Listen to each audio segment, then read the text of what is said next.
Thank you, Ashley. Friends, I invite you to soften your gaze or close your eyes and just become aware of your breath.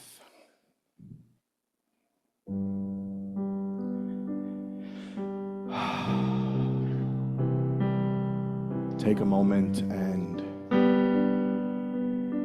relax a little more deeply into your seat.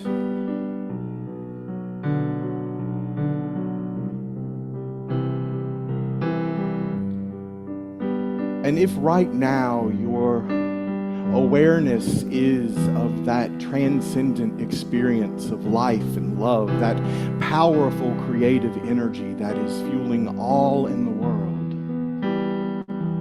all things in the universe, I invite you to shift that awareness with intention and attention. Move from the transcendent to the immanent. Move your awareness to that light that shines in the darkness is not out there somewhere. That light is in you. That creative spark shines in you. That individualized brilliance. That is love and wisdom, will and power, imagination, zeal, order, renunciation, understanding. That spark that is life and is breathing you now.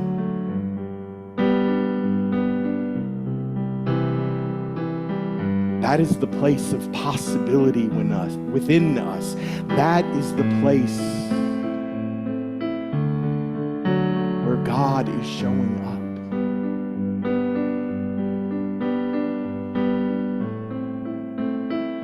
And so now, with a gentle breath, relax a little more fully.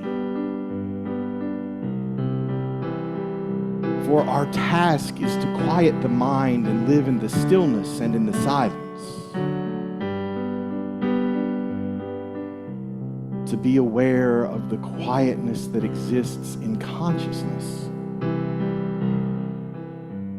The place where we can commune and know that we are one with the one. And from that place to just sit.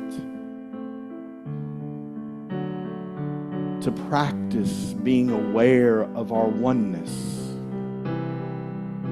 in the stillness and in the silence. We rest that we may know the truth.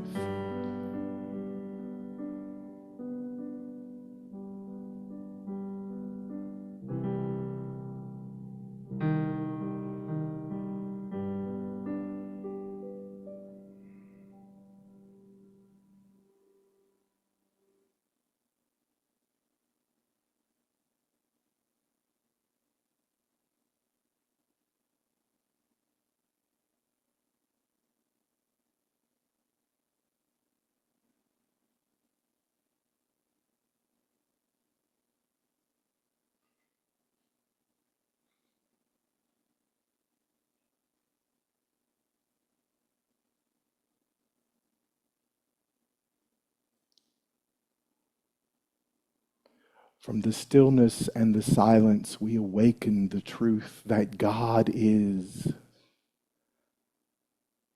I am. From the stillness and the silence, we understand the power of I think. I pray.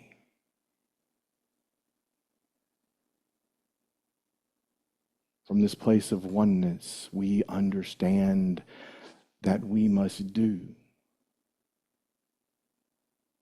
that we must live, that we must love.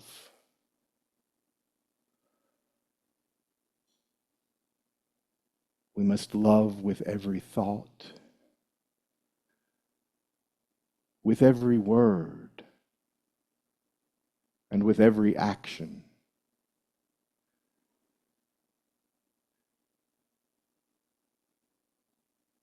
God is. I am. I think. I pray. I do. I live. I love.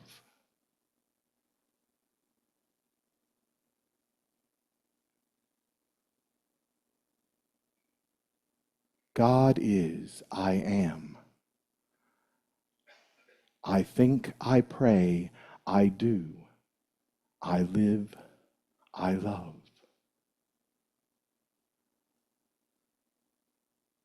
Love. In the stillness and the silence, when everything else falls away, all that is left is love.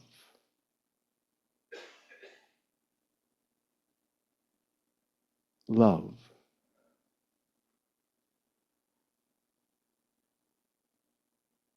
And when love is all there is, I am alive with possibilities. I am alive with possibilities. Say that with me. I am alive with possibilities.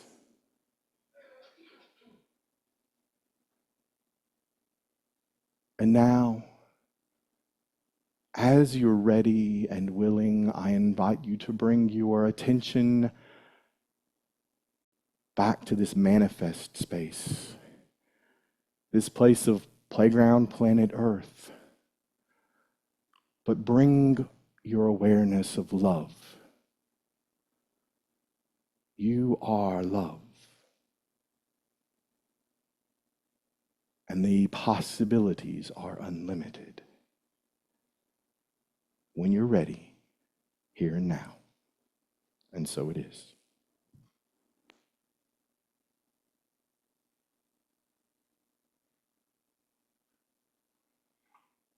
I invite you to sing that song with me again, the one that I just sang.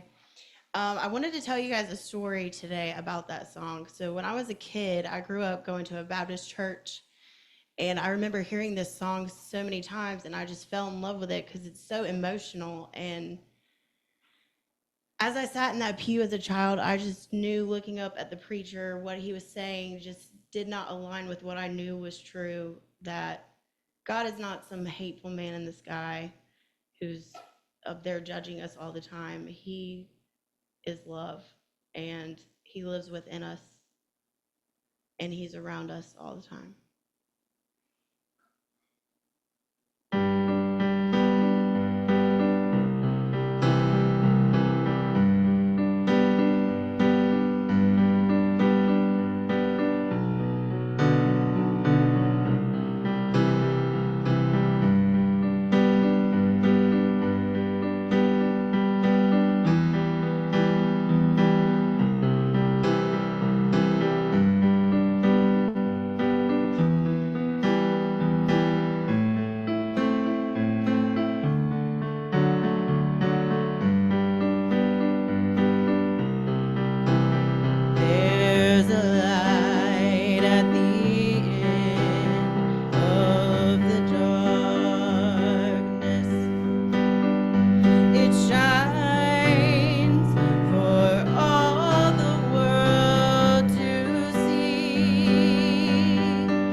was looking in from the bottom when it finally shined on me.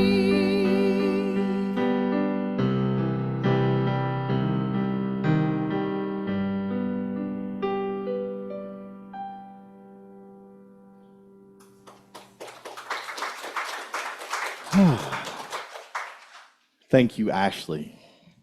And thank you for saying yes this week. You're welcome. No. Do I say no to you too often? We'll work on that next. But, we're going to work on that because I have to learn how to say no, right? Because the reason that Patty sits so far forward is so that she can give me that eye look like, that's right, Todd. Like, she wants everybody to know the secret looks that she gives me. That's right, Todd.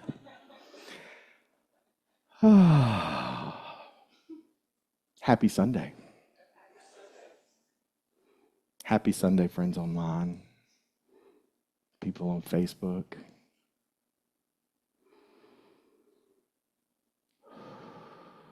Rough and tumble. Y'all know that little idiom?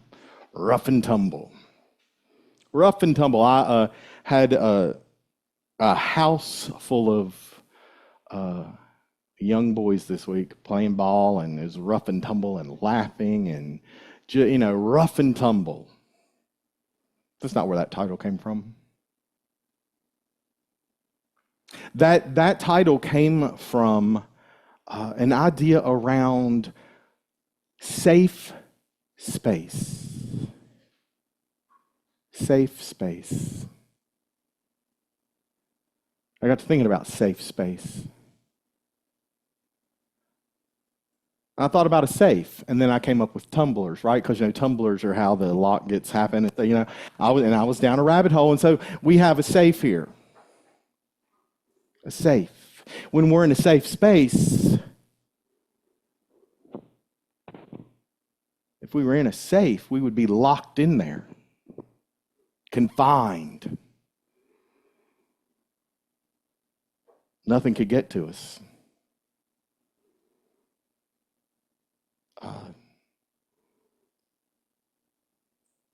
Doesn't sound like there's a lot of room for transformation. Doesn't sound like there's a lot of room for expansion because we're contained.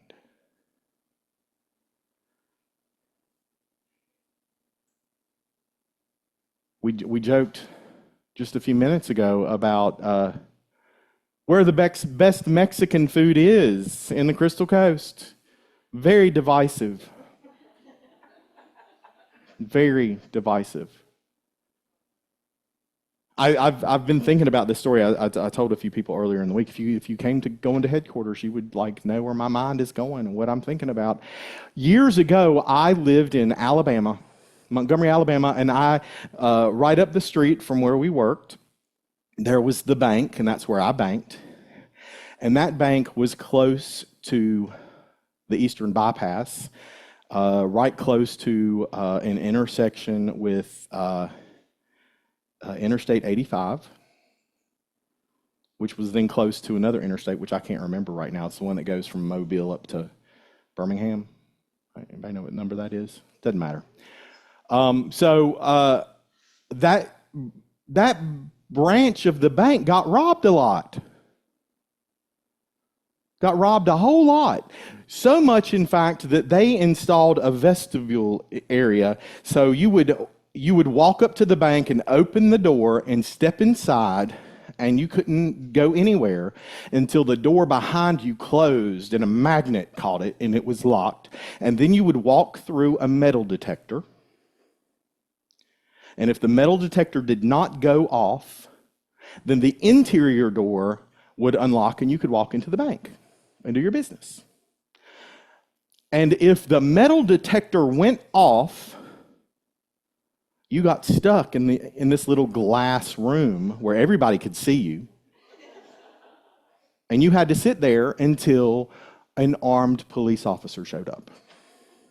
And then they would let you into the bank and pat you down, frisk you, go through your bags, whatever, because, you have created an unsafe situation because they've been robbed a lot. And this is going to be very divisive. I know this is a divisive story. It's very divisive. My friend Emily walked in the first door. This door closed. She went through the metal detector, and she got locked in that little room. She does not like being locked in little spaces. Anybody else not enjoy that? So she kind of had a little bit of a freak out, screaming, because everyone in the bank is staring, right? Because there's a little flashing light goes off, maybe a noise, I don't know. I don't have a gun, I don't have a gun. And so finally they let her in and they make her empty her purse, and there was this little metal contraption that had set off the metal detector. And I know this is divisive. It was a remote-controlled fart machine. And you either think farts are hilarious or you think they have no place in polite society. I know that is divisive. And just as silly as that is, I think it's silly and I think it's arrogant to think that we can create a space and say that it is a safe space. Especially a space that is created to hold the power of transformation. The space that is inviting us to grow and learn how to love more fully. And if you pay attention right now to Playground Planet Earth, there could be a little bit of darkness, in your opinion. Yes? Yeah. Maybe no. Maybe. I said it's maybe. It could be possible that you see some darkness in the world. I see darkness in the fact that there, as Peggy brought up in our prayer time, there are still children missing from a camp in Texas that flooded in these past few days.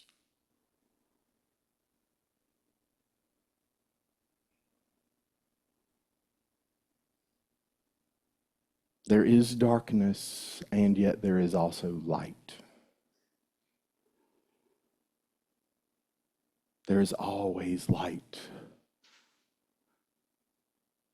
And we don't have to look out there for it. It's in here. That doesn't mean it's not out there, because it is out there, because we believe that God is everywhere present. There is no place that God is not. But that means God is also in here. God is also in here.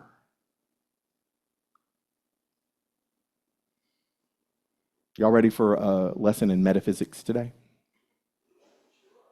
Yay, metaphysics. Lessons in truth. I know Amy's thinking, I read that. There's a study guide, Lessons in Truth. In our unity framework, we are invited to step into relationship with this idea that there is personality and there is individuality. Our personality is of the ego. It is that which makes us make good decisions to keep ourselves safe, to make ourselves probably comfortable. And yet we have an individuality that supersedes personality.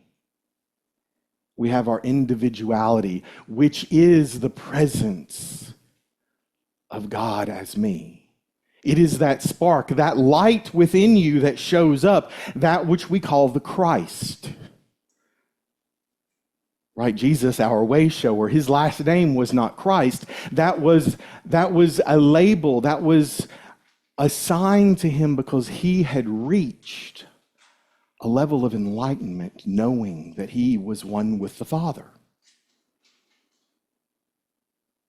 one with the Father.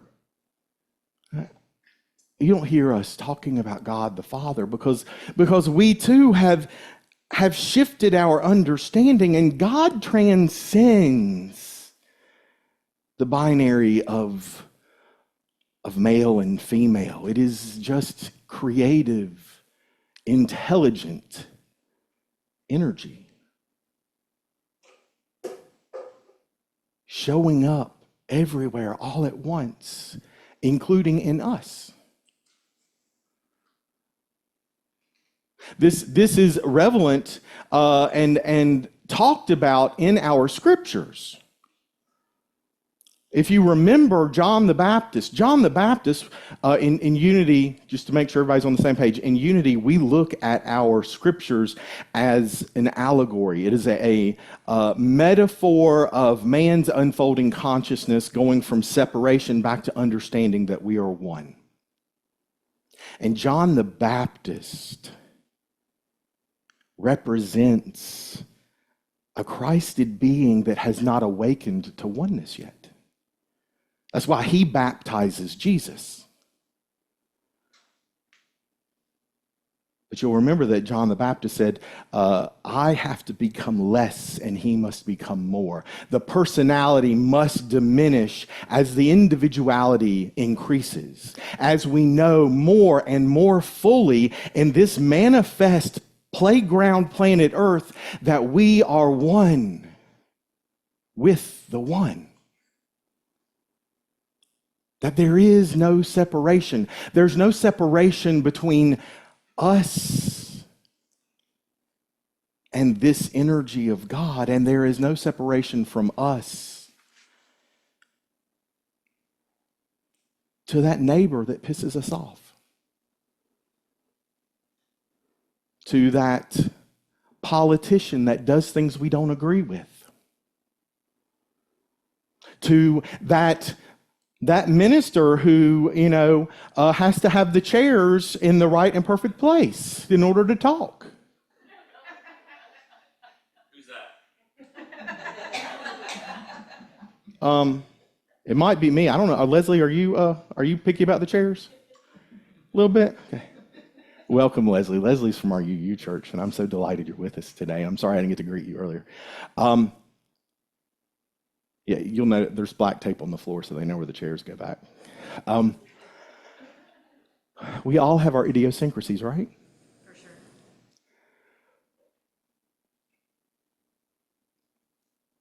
We must diminish the personality. Let our individuality overcome it. This is the great overcoming. Overcoming the physical senses and living from the truth of who we are, which is love. I stand for love. This is a Unity shirt. You can order it at unity.org.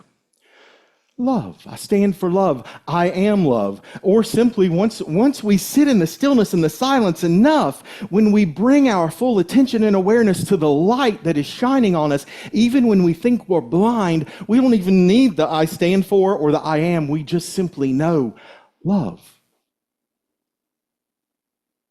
Love.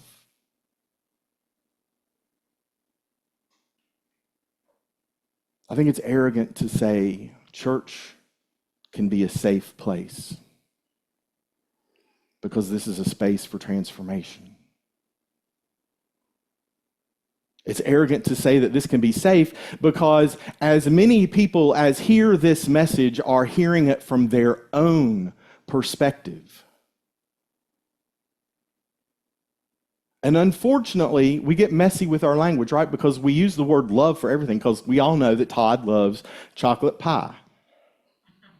Right?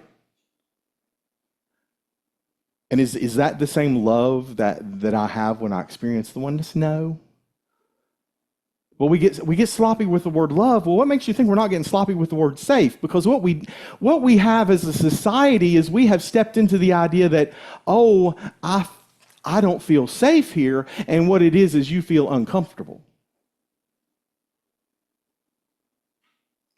There is discomfort here on Playground Planet Earth.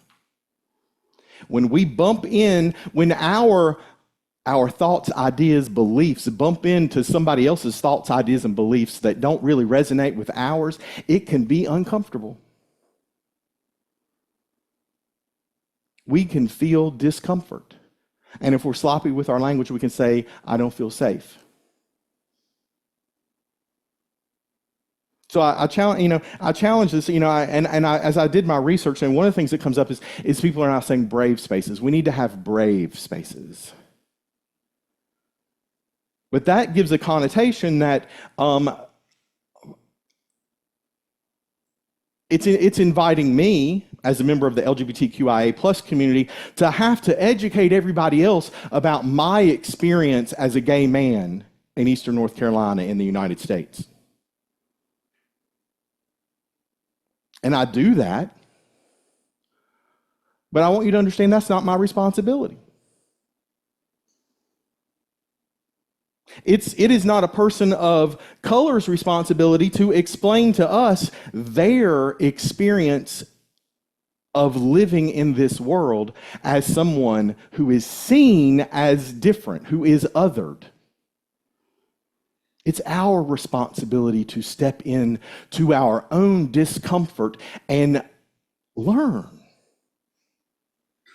But we're all then invited to be brave, to be courageous enough to have the conversations that are not comfortable. To read the book and the articles that stretch us in the limiting thoughts and beliefs that, quite frankly, we all have. Because we are rolling around in a society that glorifies some limits. Right? I mean, limits of I'm defined by what I do. I'm defined by how much money I make. I'm defined by where I live. All these limitations. And the truth of who you are is love. You're one with the one. Y'all get that, right? Yeah. One with the one. And so we can't say that we are a safe space.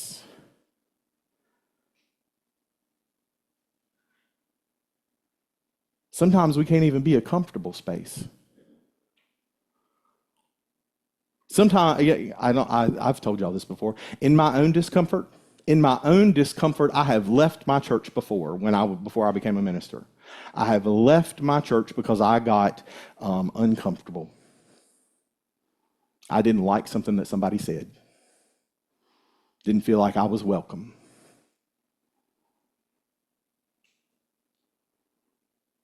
I heard a talk one time that made me so mad that I went out and I bought the CD. It tells you how long ago it's been. I bought the CD so I could listen to it and I could make notes about everything they said that pissed me off. You ever done something like that? Because you need to know. I promise y'all that there is not a minister alive that wants to stand at the back of the room and shake your hands as you leave and have you tell them what they did right and what they did wrong. Maybe I'm wrong about that. But I'm pretty sure that, they don't. But, the interesting thing is I went back and I listened to that CD and there was nothing on that CD that was what I thought was there. Right? Because somewhere along the line, we hear, we see, we experience from our own place in consciousness. And when I went and I listened to it again, none of that stuff that made me mad was there.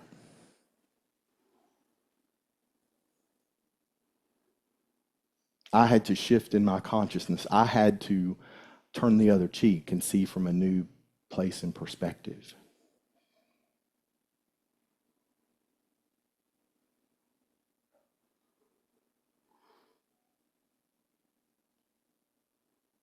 And sometimes sometimes we don't always see things from the place of love. And that's not on anybody else out there in the world. That's on us. That's our work to do. Because even if somebody says the most hateful, mean thing they can think of to you, How you receive it is up to you. Right? Because, that is not yours. My dear friend and mentor, Mary Margaret, said to me one time when somebody had a meltdown and then walked out and slammed the door, Mary Margaret went, "Don't you take that in. Don't you take that in. That is not about you."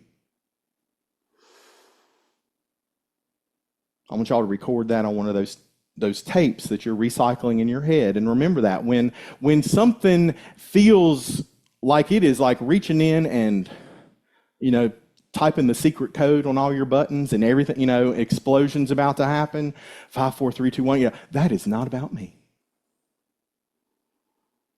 That is not about me.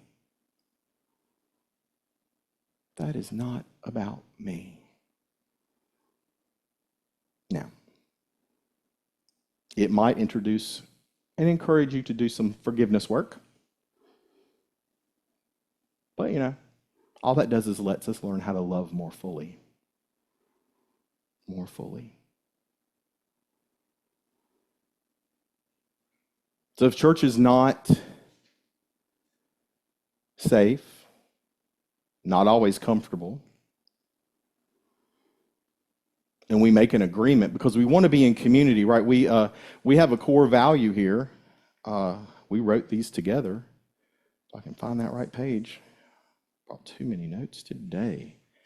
One of our core values is connection. We foster heartfelt relationships to create an inclusive spiritual community of belonging to which people, both in person and online, are heard, seen, valued, and engaged.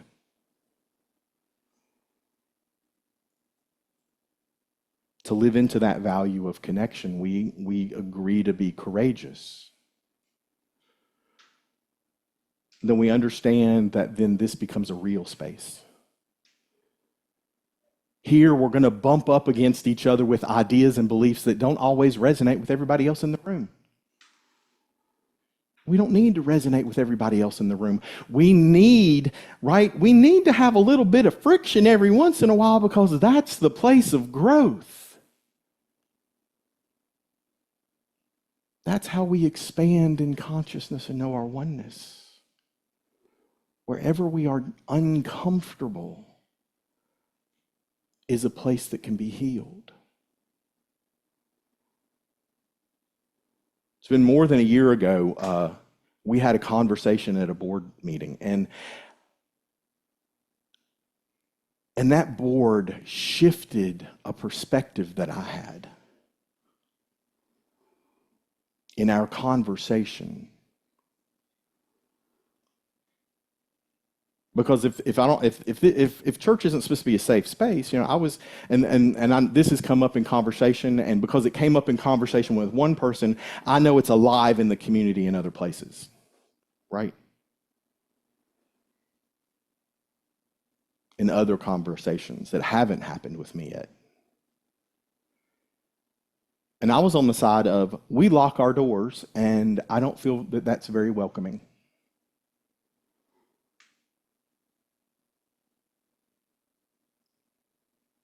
And someone said, but we have young people in our building, and sometimes the number of youth outnumbers the adults that are out there. And working part-time in a school, I can tell you that some of them are very fast. They are very fast. And there are some children that know that we are like 2 blocks from the beach. And they might want to go to the beach. And they could be out that door in a flash. So locking the door is not about keeping people out. It is about creating a space where parents can come into our sanctuary and be courageous enough to leave their child with someone else and know they're okay. It's not about keeping people out, because all you have to do is hit a button and a light flashes. And if my disco ball was hanging back there and that light was flashing, we'd all have to stand up and dance. So people can come in. We don't lock our Zoom space and not allow people in. Now, we did have to shut down a few things because people used to be drawing on the screens and interrupting me when I was talking. Not loving people in our community, but we were getting Zoom bombed. So we turned off those options. We do that so our service isn't interrupted. But it's not about safe. It's about courage. And even more importantly, it's about sacred. Because while I want this to be courageous and real, I think we have to step into recognizing that when we overcome our personality and we live from our individuality and we recognize the Christ in everyone else we see, we recognize that this space is sacred. Sacred space. And sacred space is not because of the four walls of this room. It's not about the screen that you're watching me through online. Sacred space is wherever you are. Everything is holy now. Everything has the potential to be sacred when you show up as love. Right? Love doesn't have to be right. All right, you can go read that verse too. Love is patient, love is kind, all these things that love is. It's not boastful. Love, when we show up as the presence of love, then here on Playground Planet Earth, we're walking on holy ground. It is a sacred place. And so every place can be sacred because there is no place that God is not. God is. I am, not the personality I, but the individualized expression I is breathing life into us now. And from that place, we think, we use our mortal experience of this incredible computerized software brain thing that we have and our feeling nature. And then we pray. We don't pray to God to change something external to us. We pray from an awareness of the creative divine spirit in us that we might change. And then from that place of knowing ourselves as love, we live and we love. And if we're doing it right, we are unlimited and unconditional in giving that love away.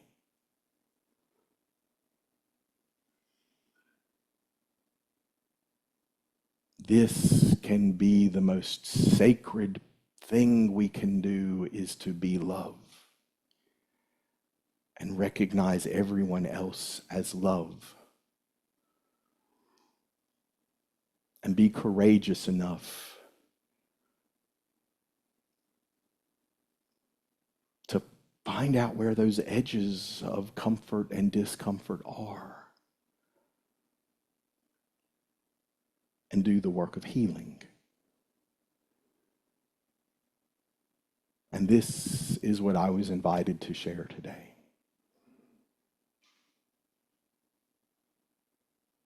Thank you for listening, friends. I love you.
I see happiness, I see freedom. I see the beauty that lives in me. I see perfection in what life brings. I see God in everything.